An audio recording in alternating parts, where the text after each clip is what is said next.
অতীতের রেকর্ড ভেঙে রাষ্ট্রীয় খরচে কাউকে হজে পাঠাচ্ছে না বলে জানিয়েছেন ধর্ম উপদেষ্টা ডক্টর আ.ফ.ম. খালিদ হুসাইন। শুক্রবার রাতে হবিগঞ্জের বানিয়াচং উপজেলার ধুলিয়া মাদ্রাসা মাঠে আল্লামা আব্দুর রহমান শায়েখে ধুলিয়ার জীবন ও কর্ম নামে গ্রন্থ প্রকাশনা এবং আলোচনা সভায় প্রধান অতিথির বক্তৃতায় একথা বলেন তিনি। জানান, এবার হজের খরচ প্রায় 1 লাখ টাকা কমানো হয়েছে।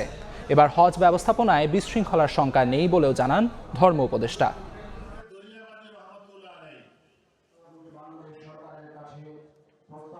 এবছর 2025 সালের 5ই জুন চাঁদ দেখা ছাড়তে হজ হবে। হাজী সাহেবরা যাচ্ছেন, প্রায় 1 লক্ষ টাকার মতো হজের খরচ কমিয়েছি।